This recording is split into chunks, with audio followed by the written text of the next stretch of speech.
Sir பா, நீங்க கூப்பிட்டு ஒரு பிரயோஜனமும் இல்ல. கண்டிப்பா அவ திரும்பி பார்க்க மாட்டா. ரொம்பவே கஷ்டமா இருக்கு கதிரு, இப்படி உங்க அக்காவை பாக்குறதுக்கு. எப்பவும் துருன்னு இருக்கிறவ இப்பெல்லாம் பேச மாட்றா, சிரிக்க மாட்றா, ஒரே இடத்துல இருக்கிறா. உம்முன்னு இருக்கிறத பார்த்தா எனக்கே ஒரு மாதிரி இருக்கிறா. எப்பவுமே சிரிச்சு வச்சுக்கிட்டு நம்ம கூடவே பின்னாலே சுத்தி சுத்தி வர்றவ எப்ப பார்த்தாலும் ரூமுக்குள்ளேயே இருக்கிறது ஒரு மாதிரி இருக்குல்ல. நானும் எத்தனையோ தடவை கேட்டுட்டேன்ப்பா. அவ ஒரே வார்த்தையா உங்களை எல்லாம் விட்டு போறதுக்கு எனக்கு மனசு கஷ்டமா இருக்குன்னு மட்டும்தான் சொல்றாளே தவிர வேற எதுவும் சொல்ல மாட்டாப்பா. அக்காவும் பாவம் இல்லப்பா. எப்பவும் நம்ம 2 பேரும் கூட இருந்துட்டு இப்ப புதுசா இன்னொரு குடும்பத்துக்கு போக போறா. அதை நினைச்சு அவளுக்கு பயமா இருக்கும்னு நினைக்கிறேன். சே சே, அப்படிலாம் ஒண்ணு இல்லடா. அந்த குடும்பத்துல போய் வாழ்றதுக்கு உங்க அக்காவுக்கு பயம்லாம் சொல்லாத. நம்மளை விட்டுட்டு போறதுக்கு கஷ்டப்படுறாளே தவிர மத்தபடி அவங்க குடும்பத்தோட தான் நல்லா பழகிறாளே, அப்புறம் என்ன. அப்பா, கார ஹாரன் சொல்லி கேக்குது. நீங்க போங்க, அவங்க எல்லாம் வந்துட்டாங்கன்னு நினைக்கிறேன். நான் அக்காவை கூட்டிட்டு வரேன்.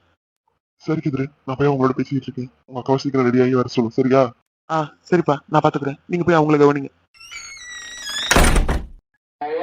ஏய் கதிரு, நீ எப்ப வந்த? இப்பதான்க்கா வந்தேன். என்னாச்சுக்கா, ஏன் ரெடி ஆகாம உட்காந்துருக்க? ஒன்னும் இல்லடா, சும்மா தான் உட்காந்துருக்கேன். சரி, எல்லாரும் ரெடி ஆயிட்டீங்களா? கிளம்பலாமா? நாங்க எல்லாரும் ரெடியா தான் இருக்கோம். நீ தான் கிளம்பணும். சரி, ரெடி ஆகி வா, நான் ஹால்ல வெயிட் பண்றேன். சரி கதிரு, என்னக்கா? இப்போ இந்த கல்யாணம் அவசியமாடா? ஏன்க்கா, என்னாச்சு? உனக்கு அபிசாரம் பிடிக்கலையா என்ன? இல்லடா, அப்பெல்லாம் ஒண்ணும் இல்ல. பிடிச்சிருக்குதான். இருந்தாலும் எனக்கு இப்பவே இந்த வீட்டை விட்டு போகணுமா அப்படின்னு தோணுது. அக்கா, ஒண்ணும் இல்லக்கா. நீ தானே எத்தனையோ தடவை சொல்லியிருக்கிற, பொண்ணுன்னா பிறந்த வீட்லயே இருக்க முடியாது, புகுந்த வீட்டுக்கு போய் தான் ஆகணும்னு. அதே மாதிரிதான், நீ புகுந்த வீட்டுக்கு போக போற. புகுந்த வீட்டுக்கு போனாலும் அங்கேயேவா இருக்க போற.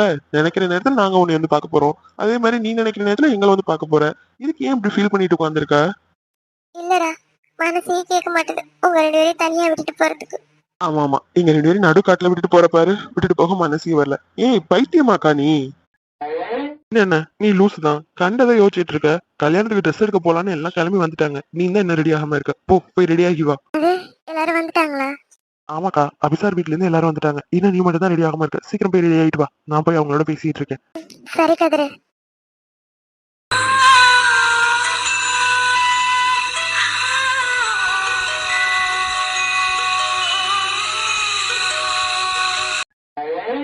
ஆமா, கண்டிப்பா அந்த டெண்டர் நமக்கு தான் வரணும். ஓகே. ம்.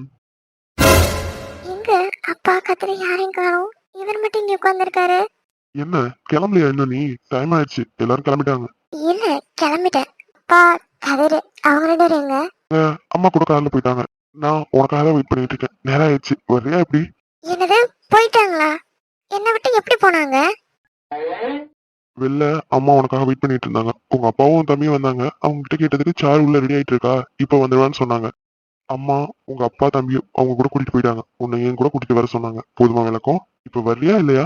எப்பவும் இவர் கோமா பேசுறதெல்லாம் கொஞ்சம் பயமா இருக்கும். ஆனா இப்பெல்லாம் இவரோட திமிரான பேச்சு கூட சாதாரணமா தான் தெரியுது. எல்லாம் பழகிருச்சு. என்ன, ஏதோ வாயிலே மனமனன்னு பேசுற மாதிரி இருக்கு. இல்ல, அப்பெல்லாம் ஒண்ணும் இல்ல. இல்ல, அது எப்படி என்ன விட்டுட்டு போனாங்க? நீங்க என்ன ஏமாத்த தானே பாக்குறீங்க? ஆமா, எனக்கு ஒரு வேலை இல்ல. மேடம் ஏமாத்தி கடத்திட்டு போய் நான் என்ன பண்றது சொல்லுங்க பாப்போம். எப்படி பார்த்தாலும் இன்னும் 2 நாள்ல மகாராணி என்னோட வீட்டுக்கு என் ஒய்ஃபா வர போறீங்க. உங்களை நான் கடத்திட்டு போய் என்ன பண்றது? ஆமால. சரி வாங்க போலாம். போகலாம் போகலாம், போறதெல்லாம் இருக்கட்டும். அந்த அந்த சோஃபால கொஞ்சம் நேரம் உட்காரு. என்ன இவரு இவ்வளவு நேரம் போகலாம்னு சொல்லி என்னோட சண்டை போடுற மாதிரி பேசிட்டு இருந்தாரு. இப்ப என்ன உட்காருங்கிறாரு? என்னவா இருக்கும்? என்ன, என் முன்னாடி பேசினா ஏதாவது கேட்பேன்னு சொல்லிட்டு அங்கிட்டு திரும்பி பேசிட்டு இருக்கியா? இல்ல, அதெல்லாம் ஒண்ணும் இல்ல. இல்ல போலான்னு சொன்னீங்க, திடீர்னு உட்காருங்கிறீங்க. அதான். நான் உன்னை ஒண்ணும் பண்ண போறது இல்ல. கொஞ்சம் உட்காரு, உன்னோட கொஞ்சம் பேச வேண்டியது இருக்கு. பேசணுமா? என்கிட்ட என்கிட்ட என்ன பேசணும்? நான் என்ன பேச போறேன்னு உனக்கும் தெரியும். திரும்ப திரும்ப அதை சொல்றதுல எனக்கும் விருப்பம் இல்ல. உட்காரு, ஏதா இருந்தாலும் பேசிட்டு அதுக்கப்புறம் போலாம்.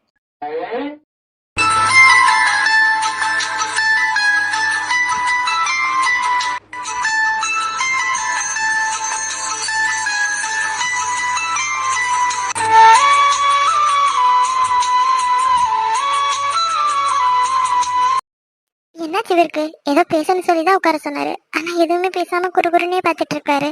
பேசணும்னு சொல்லிட்டு உட்கார சொல்லிட்டு எதுவுமே பேசாம உட்காந்துருக்கேன்னு பாத்துட்டு இருக்கியா? இல்ல. ஆமா. இல்ல, பேசணும்னு சொல்லி தானே உட்கார சொன்னீங்க. ஆனா எதுவுமே பேச மாட்டீங்க. நிச்சயம் முடிஞ்சதுல இருந்து நான் பாத்துக்கிட்டு தான் இருக்கேன். மேடம் கொஞ்சம் கூட சரியில்லை. அதுக்கு என்ன காரணமும் கேட்டாலும் ரீசன் சரியில்லை, ஆளும் சரியில்லை. என்ன ப்ராப்ளம் உங்களுக்கு? இல்லையே, அப்பெல்லாம் ஒண்ணும் இல்ல. எனக்கு என்ன ப்ராப்ளம்? நான் நல்லா தானே இருக்கேன். நான் தான் அன்னைக்கே ரீசன் சொன்னேனே, எங்க அப்பா தம்பியை விட்டுட்டு வர்றதுதான் கொஞ்சம் மனசு கஷ்டமா இருக்கு. அதுதான் ரீசன், வேற எதுவும் இல்லையே.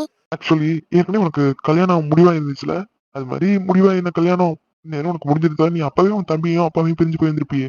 ஆனா இப்ப நமக்கு நடக்க போற கல்யாணத்துல அது மாதிரி எதுவும் இல்லாம நான் உனக்கு கொஞ்சம் டைம் கொடுத்துருக்கேன்னு நினைக்கிறேன். அப்புறம் ஏன் உனக்கு அப்பாவையும் தம்பியும் விட்டுட்டு போறேங்கிற ஒரு ஃபீலிங்ஸ் இருக்குது. அதான் உனக்கு இன்னும் 2 days டைம் இருக்குல்ல. அது மட்டும் இல்லாம உங்க வீட்டுக்கும் எங்க வீட்டுக்கும் வெறும் 15 நிமிஷம் தான். உங்க அப்பா கூட எப்ப வேணாலும் வந்து நம்ம வீட்டுல தங்கிக்கலாம். என்னோட அம்மாவும் நானும் எதுவும் சொல்ல போறது இல்ல. அப்படி இருக்கிறப்போ உனக்கே இந்த கவலை? என்ன இருந்தாலும் இனிமே நான் இந்த வீட்டுக்கு சொந்தம் இல்லையே.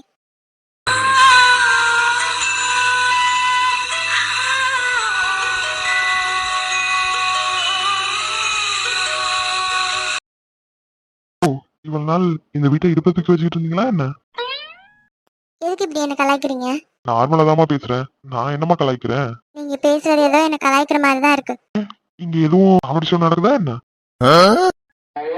Sir sir okay just calm. சும்மா தான் பேசிட்டு இருந்தேன். இதுக்கு மேலே சுத்தி வளைச்சு பேச விரும்பல. நேரா விஷயத்துக்கே வரலாம். நிச்சயம் நடந்த அன்னைக்கு எப்போ இருக்கிற சாரு மிஸ். அவ கண்ணில் தெரியுற ஒரு குறும்புத்தனம் மிஸ். எப்பவும் இருக்கிற சாரு நேத்து இல்ல. ஏன் அப்படின்னு நேத்தே ஸ்ட்ராங்கா கேட்டிருப்பேன். பட் எல்லாரும் இருந்தாங்க, பேச முடியல. அதான் அமைதியா இருந்தேன். ஆனா இப்ப இங்க யாருமே இல்ல, நீ நான் மட்டும்தான் இருக்கேன். சோ இப்ப நீ எனக்கு ஆன்சர் பண்ணலாமே. நம்ம 2 பேரும் நம்ம பேரண்ட்ஸ்க்காக தான் மேரேஜ் பண்ண போறோம். பட் இருந்தாலும் நமக்கும் பிடிக்கணும். உனக்கு என்ன பிடிக்கணும், எனக்கும் உன்னை பிடிக்கணும். அப்பதான் நம்ம வாழ்க்கையில நம்ம ரொம்ப தூரம் போக முடியும். இல்லைன்னா நான் வாங்கின டைவர்ஸ் பேப்பருக்கு உடனே வேலை வந்துடும் இல்லையா? சோ நான் கேட்டதுக்கு பதில் சொல்லுங்க. நீங்க இப்போ என்ன சொல்ல வரீங்க? அப்போ உங்களுக்கு என்ன பிடிச்சிருக்குன்னு சொல்றீங்களா? ம் ஆமா, எனக்கு ஒன்று பிடிச்சிருக்கு. என்னாச்சு இவருக்கு? என்னை பிடிச்சிருக்குன்னு உண்மைதான் சொல்றாரா? ஐயோ, நம்பவே முடியலையே. என்ன ஷாக்கா இருக்கா? ம், ஆமா. இதுல ஷாக் ஆகிறதுக்கு எதுவுமே இல்ல. ஏன்னா நம்ம 2 பேரும் காலம் முழுசும் ஒன்னாதான் ஒரு வாழ்க்கையை வாழணும் ஒரு முடிவு எடுத்துதான் நம்ம இதுக்குள்ள இறங்குறோம். அப்படிங்கிற பட்சத்துல எனக்கு உன்னை பிடிக்காம நான் ஏதாவது பண்ண முடியுமா? அதே மாதிரி உனக்கு கொஞ்சமாவது என்னையும் பிடிச்சிருக்கணும். நம்மளோட லைஃப்ல அடுத்த படி அதுதான். அது மட்டும் இல்லாம இனிமே நம்ம 2 பேரும் ஒரே ரூம்ல தான் தங்கணும். அதனால நம்ம 2 பேருக்குள்ள கொஞ்சமாவது பிடிச்சிருந்தா மட்டும்தான் நம்மளால இந்த வாழ்க்கையை ஏத்துக்க முடியும். இல்லைன்னா ப்ராமிஸா உன்னாலே என்னாலே அக்செப்ட் பண்ண முடியாது. அந்த லைஃப் ரொம்பவே போர் அடிச்சிடும் இல்லையா? அப்புறம் இதை நான் சொல்லியே ஆகணும். உன்கிட்ட எனக்கு ரொம்ப பிடிச்சது உன்னோட தைரியம் தான். எப்பவுமே தைரியமா துருதுருன்னு இருக்கிற உன்னோட கேரக்டர். அப்புறம் உன்னை பார்த்து யாருமே 28 29 வயசு போறோம்னு சொல்லவே மாட்டாங்க. அந்த அளவுக்கு ஜாலியா சின்ன பொண்ணு மாதிரி சுத்திட்டு இருக்க. எல்லாரும் நல்லா இருக்கணும்னு நினைக்கிற அந்த தோணும்.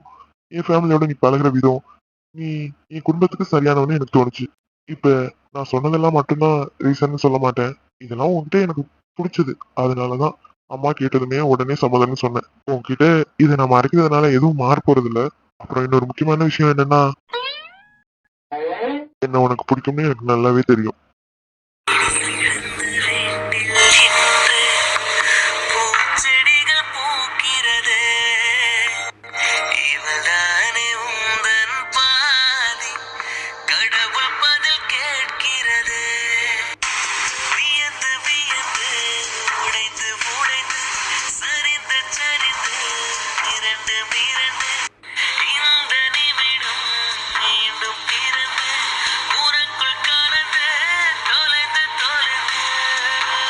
நீ உன் தலையை குனிஞ்சு என்னதான் உன் முகத்தை மறைச்சுக்கிட்டாலும் அதுதான் உண்மை. நிறைய தடவை நானும் நோட் பண்ணியிருக்கேன். இதெல்லாம் இவர் எப்ப நோட் பண்ணாரு? இவர் எப்ப இங்க வந்து உட்கார்ந்தாரு? இந்த முட்டைக்கண்ணு என்னை திருட்டுத்தனமா பாக்குறது எல்லாம் எனக்கு தெரியும். அடி ஆத்தாடி, இதை இவர் எப்ப பார்த்தாரு? உங்கள்கிட்ட இத வாயை விட்டு சொல்லணும்னு ஆசை. இருந்தாலும் இப்போதைக்கு எனக்கு அந்த தைரியம் இல்லை. நீங்க இப்படி என் பக்கத்துல உட்காந்துருக்கிறது எங்க அப்பா பக்கத்துல ரொம்ப பாதுகாப்பா இருக்க மாதிரி இருக்கு.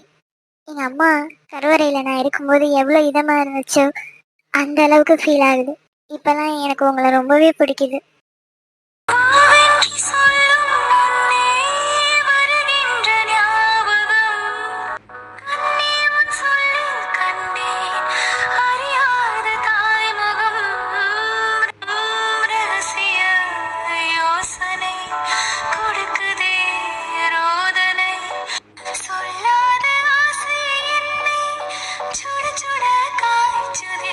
சாரு சாரு சாரு ஒன்னதான் எனி ப்ராப்ளம் சாரு? என்னது, எனக்கு ஆப்போசிட்ல உட்காந்துருக்காரு.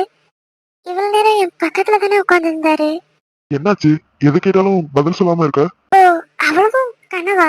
இது என்ன இப்படி ஒரு கனவு? அதானே, இந்த சிறுமூஞ்சியாவது நம்மள பிடிச்சிருக்குன்னு சொன்னதா அது? அதிசயம்தான். ஆனா நிஜத்துல நடந்த மாதிரியே இருந்துச்சு. அப்போ இவ்வளவு நேரம் என்னை இவர் பிடிச்சிருக்குன்னு சொன்னதெல்லாம் கனவா? சாரு, உன்னோட தான் பேசிட்டு இருக்கேன், ஏதாவது ஆன்சர் பண்றியா? என்ன என்னாச்சு உனக்கு? உங்களுக்கு என்ன பிடிச்சிருக்கா? இந்த கேள்வி இப்ப தேவையில்லை. உனக்கு இந்த கல்யாணத்துல சம்மதமா? உண்மையாவே இவர் என்னை பிடிச்சிருக்குன்னு சொன்னதெல்லாம் என்னோட கற்பனையா? ஹலோ, உன்னதான். என்னதான் உன் பிரச்சனை? எது கேட்டாலும் பதில் இல்ல. ஏதோ கனவுலகத்துல இருக்கிற மாதிரியே நடந்துக்கிற. இல்ல இல்ல, ஒண்ணும் இல்ல சார். இங்க பாரு சாரு, இப்ப நான் சொல்றேன், நல்லா கேட்டுக்கோ. இன்னும் டைம் இருக்கு. உனக்கு என்ன பிடிக்கல அப்படின்னா வேணாம்னு சொல்லிடு. ஒன்னும் பிரச்சனை இல்ல. இல்ல உனக்கு குழப்பம் இருக்குனாலும் உடனே சொல்லிடு. உடனே இந்த கல்யாணம் ஏற்பாடுலாம் நிறுத்திடலாம். எனக்கு எந்த பிரச்சனையும் இல்ல, சரியா? மேரேஜ் ஆனதுக்கு அப்புறம் இந்த குழப்பம் உன்னோட முகத்துல இருந்தா அது என்னோட ஃபேமிலியை தான் ரொம்ப அஃபெக்ட் பண்ணும். தெரியும்ல? அது உனக்கு புரியும்னு நினைக்கிறேன். நீங்க எப்பதான் சிரிப்பீங்க? சிரிப்பீங்களா? நான் கேட்டதுக்கான பதில் இதுதானா? இல்ல, எப்ப பார்த்தாலும் சிரிச்சுன்னு ஒருனே இருக்கீங்களே, அதான் எப்ப சிரிப்பீங்கன்னு கேட்டேன். ஏன் நான் இப்படி இருக்கிறது உங்களுக்கு ஏதாவது டிஸ்டர்பன்ஸா இருக்கா மிஸ் சாரு? ஐயோ, அப்படியெல்லாம் இல்லைங்க. எனக்கு என்ன டிஸ்டர்பன்ஸ்? அதெல்லாம் ஒண்ணும் இல்ல. உங்க முகத்தை அதிகமா நான் சிரிச்சே பார்த்தது இல்லைல்ல, அதான் அப்படி கேட்டேன். அப்படியா? அப்போ நான் சிரிச்சா உடனே நீங்க கல்யாணத்தை நிறுத்திடுவேன்னு சொல்லுங்க, உடனே சிரிக்கிறேன். சரி சாரு, ரொம்ப நேரம் ஆயிடுச்சு. நான் கேட்டதுக்கு இன்னும் பதில் வரல. இப்ப சொல்ல போறியா இல்லையா? நீங்க என்ன கேட்டீங்க? இந்த கல்யாணத்துல உனக்கு விருப்பம் இருக்கா இல்லையா? என்ன கல்யாணம் பண்ண சம்மதமா? சம்மதம். கேட்கல, கொஞ்சம் சத்தமா சொல்லுங்க. பிடிச்சிருக்கு. எனக்கு இந்த கல்யாணத்துல முழு சம்மதம். போதுமா? ஓகே ஓகே, போதும் போதும். பட் நான் உன்கிட்ட ஒரு முக்கியமான விஷயம் சொல்லணும். இனிமே நம்ம 2 பேரும் சேர்ந்து பேசுற மாதிரி கல்யாணம் முடிஞ்சதுக்கு அப்புறம் தான் நேரம் கிடைக்கும். அதனால நான் இப்பவே சொல்றேன், எனக்கு ஒரு ஃபாஸ்ட் லைஃப் இருக்கு.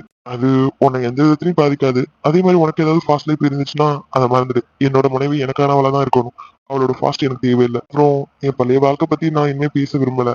ஏன்னா அதை நான் மறக்கணும்னு நினைக்கிற ஒரு பாட்டு. எனக்கு தெரியும், அத்தை என்கிட்ட சொல்லிட்டாங்க. ரொம்ப நல்லது. அப்படின்னா நான் ரொம்ப ரிஸ்க் எடுத்து பேச வேண்டியது இல்லை. அப்போ கிளம்பலாமா? சரி, கிளம்பலாம்.